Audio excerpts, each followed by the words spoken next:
क्या आपने कभी सोचा है कि आप बिना गुरु के साधना कर सकते हैं या नहीं? मैं अपने ही एक्सपीरियंसेस से आज आपको बताऊँगी कि जब मैंने बिना गुरु के साधना करना स्टार्ट किया था, तो मैंने क्या-क्या डेंजरस सिचुएशंस को फेस किया। मुझे कहाँ-कहाँ प्रॉब्लम आई बिना गुरु के साधना करने में।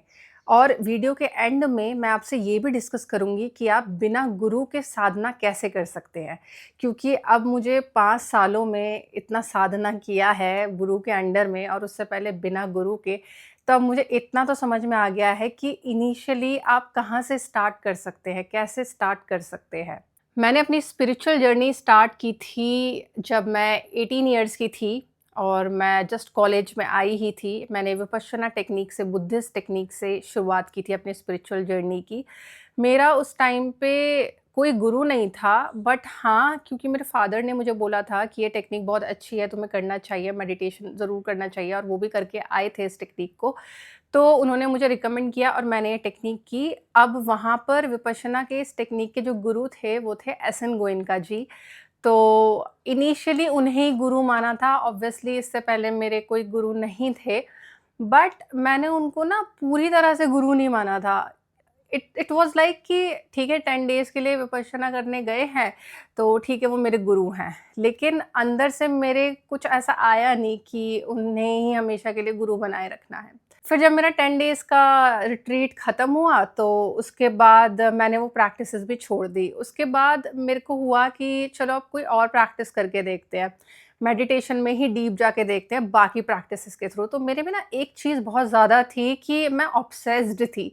ऑब्सेस्ड अबाउट कि कुंडलिनी जगानी है, कुंडलिनी अवेकनिंग के बारे में जानना है, वो एक्सपीरियंस करना है। तो मैं इंटरनेट पे अलग-अलग वीडियोज़ देखती थी यूट्यूब पे कुंडलिनी अवेकनिंग की, कैसे कुंडलिनी को एक्टिवेट करते हैं।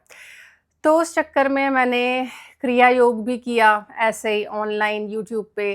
फिर मैंने कुछ वीडियोज़ देखी कुंडलिनी को जागृत करने के लिए, वो भी किया।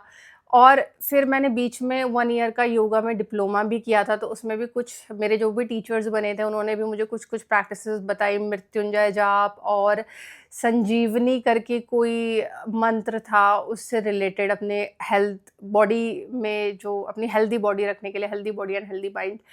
तो मैं ना कहीं भी मैं बोलूँगी कि मैं रुकी नहीं, मैं हर चीज़ एक्सप्लोर करती रही।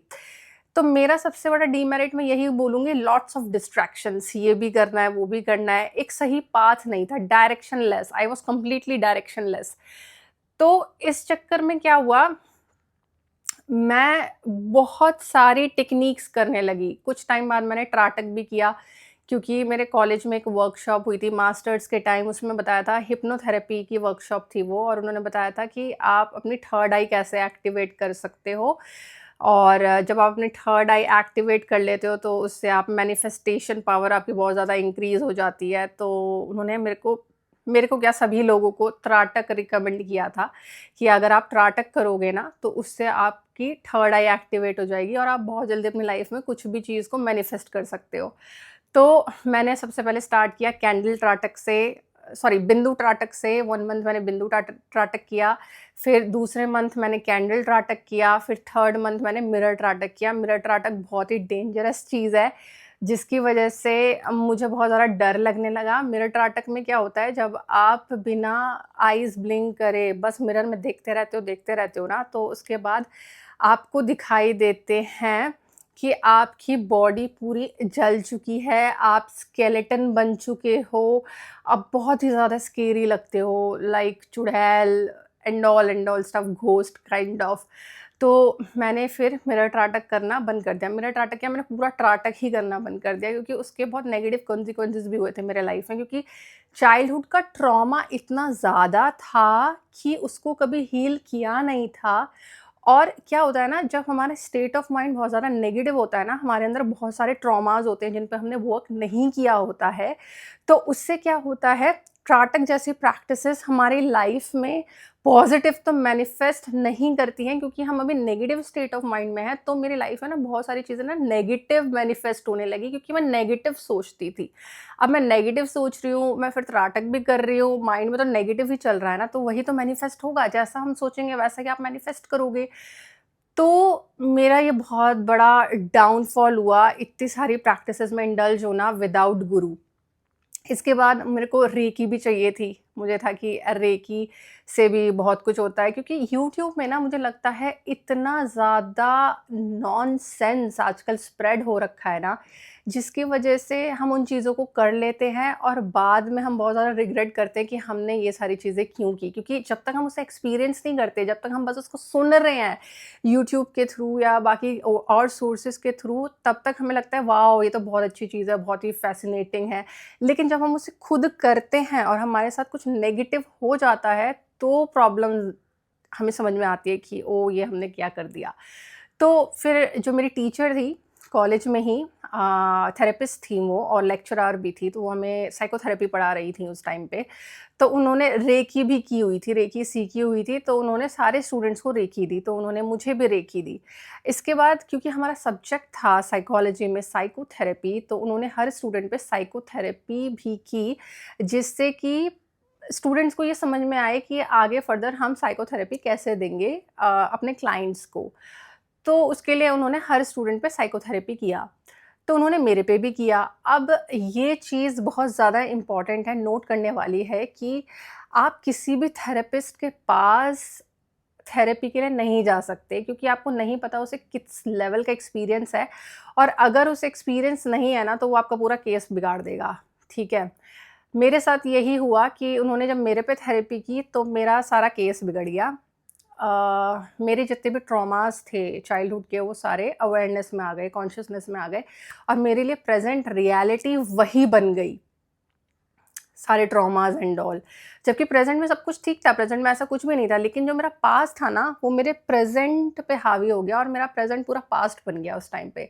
और उस टाइम पे मैं इतनी आउट ऑफ कंट्रोल हो गई थी, क्योंकि मेरे अंदर इतना एग्रेशन भरा हुआ था, इतना ज़्यादा हेट भरा हुआ था पर्टिकुलर लोगों के लिए, और भी बहुत सारे इमोशंस भरे हुए थे कि वो ऐसे फूट के बाहर आया ना उस थेरेपी की वजह से कि मैं आपको बता नहीं सकती, मैंने बहुत ज़्यादा झेला है वो टाइम, और इतना कि टू द एक्सटेंट कि मुझे साइकेट्रिक हेल्प लेनी पड़ी। बट फिर उसके बाद लकीली थैंकफुली मेरे को गुरु मिले, और उसके बाद मैं ये बोलूँगी मेरे को 2 इयर्स बाद मुझे मेरे गुरु मिले, आदि सुयश जी। और उसके बाद मैंने उनके अंडर में 5 इयर्स मैंने बहुत अच्छे से प्रैक्टिसेस की है। मैं बिल्कुल नॉर्मल हो गई थी, मैं बिल्कुल ठीक हो गई थी, और अब तो मेरी लाइफ़ कंप्लीटली चेंज हो चुकी है। अब तो मैं खुद हील हो चुकी हूँ, तो अब मैं चाहती हूँ कि मैं जैसे मैंने फेस किया है वैसा किसी और को फेस ना करना पड़े, और मैं लोगों को ज़्यादा से ज़्यादा हील कर सकूँ। क्योंकि मैंने ये देखा है कि जो भी लोग बिना गुरु के साधना कर रहे हैं ना, वो कहीं न कहीं बहुत बुरे ट्रैप में फँस रहे हैं, क्योंकि उन्हें लगता है कि वो अपने आप ही कुंडलिनी शक्ति को जगा लेंगे बिना गुरु के ही वो बहुत आगे चले जाएँगे साधना में। ऐसा नहीं होता है। ट्रस्ट मी, मैंने तो फेस की है वो सारी चीज़ें। तो आपको गुरु तो बनाना ही पड़ेगा अपनी लाइफ में। आप टाइम लीजिए, अच्छे से गुरु को परखिए।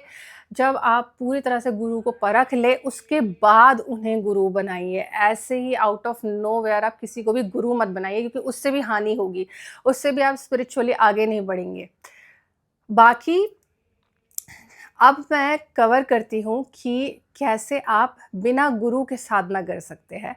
तो सबसे पहले तो आप अच्छे से नहा लीजिए, साफ-सुथरे कपड़े पहनिए और एक दिया जलाइए। दिया के साथ-साथ आप धूप भी जला सकते हैं, आपकी आपकी मर्ज़ी है। उसके बाद एक आसन लीजिए, अच्छा-सा साफ-सुथरा आसन। अगर आप लाल कलर का आसन लेंगे तो बहुत ज़्यादा अच्छा होगा। ज़मीन पे ऐसे ही नहीं बैठना है, आसन के ऊपर बैठना है आपको। लाल कलर का आप आसन ले सकते हैं, उस पर बैठिए। अब अगर आप शिव जी का जाप कर रहे हैं, तो कंप्लीटली आपकी चॉइस है कि आप रुद्राक्ष माला से कर सकते हैं, या फिर आप वर्बली मुँह से कर सकते हैं, या फिर आप मन में उसको चला सकते हैं, या फिर आप लिप सिंक कर सकते हैं उस मंत्र की। तो शिव जी का अगर आपको जाप करना है, आप देखिए, आपको जिस भी भगवान का जाप करना है ना, वो पहले आप चुनिए कि आप किन भगवान से बहुत ज़्यादा कनेक्शन फ़ील करते हैं, और उन्हीं भगवान का फिर आपको मंत्र जाप करना है। सो लेट्स सपोज़ अगर आप शिव जी का जाप कर रहे हैं, तो आप जाप करेंगे नमः शिवाय। शास्त्रों में कहा गया है कि ओम सिर्फ़ आप मंत्र में तभी लगाएँगे जब आपके पास गुरु हो। बिना गुरु के आप ओम किसी भी मंत्र में नहीं लगाएँगे। तो शिव जी का अगर आप मंत्र जाप कर रहे हैं तो ये होगा नमः शिवाय।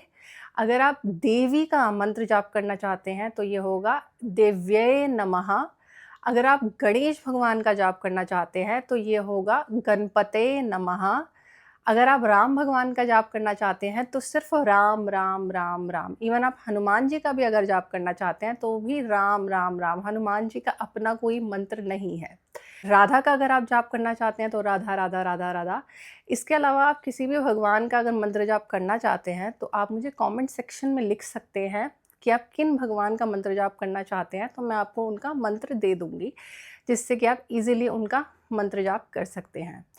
नेक्स्ट वीडियो में मैं आपको बताऊंगी कि जब आप ध्यान में बैठते हैं तो क्यों आपको अपने आसपास ऐसा फील होता है कि कोई भूत है या कोई एंटिटी है जो आपको देख रही है। ये हमारा नेक्स्ट टॉपिक होगा। तब तक के लिए मैं विराम लेती हूँ। ओम नमः शिवाय।